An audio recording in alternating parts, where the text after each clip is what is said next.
We know that menstrual hygiene is an episodic change that occurs in a female of reproductive age of 12 to 45 years, in which the body prepares for fertilization every month. There are hormonal and physiological changes in the body, and the education around the topic is not properly channelized as it should be. The topic of menstrual hygiene, which was covered under the study, mainly had questions as follows. Firstly, for girls, how did you come to know about menstruation? That is, what was the source of information? Was it directly from parents, friends, or TV commercials? This was important in a way to know how much the parents were open to the topic. Second, when they got it first time, was it embarrassing for them to find themselves in this situation? Because this would mean that they were unaware of the fact and not told beforehand about this and the monarchy situation. In India, be it urban or rural region, parents and unfortunately mothers are not so open to talk about periods. Sometimes the girl gets her first period in while they see he is in school or outside her home. This is very embarrassing for them to know as they are not aware of the situation.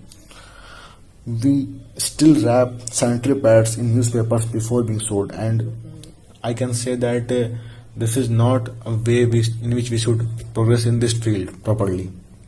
The common myths of menstruation are that firstly we think that it is a dirty blood. The pain of period is not a serious issue and just a way to escape daily activities. This period thing is very shameful, and we have seen that girls are not allowed to enter the temple while they are menstruating.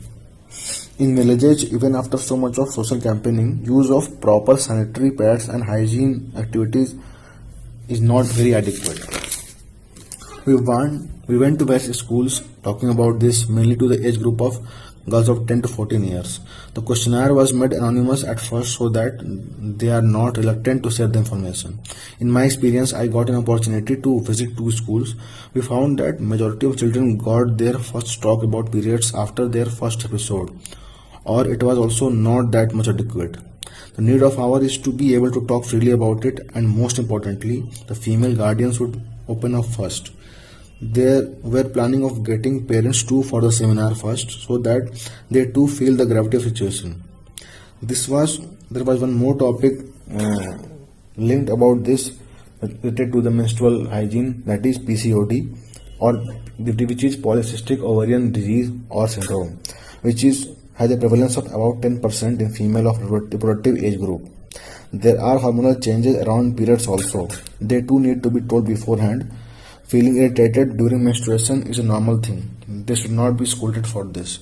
And as a guardian, we must feel the responsibility that the children of this age group, or we can say that after 7 to 8 years, when we think that now the time is coming for the girl that she will be about to experience her first menstrual period or first menstrual cycle, she should be told beforehand everything regarding it, and that too openly and not in a cryptic manner that whenever he or she has this part in her body, and whenever she has this affect activity, she is not ashamed of this and she is free to talk about it after the incident. Thank you.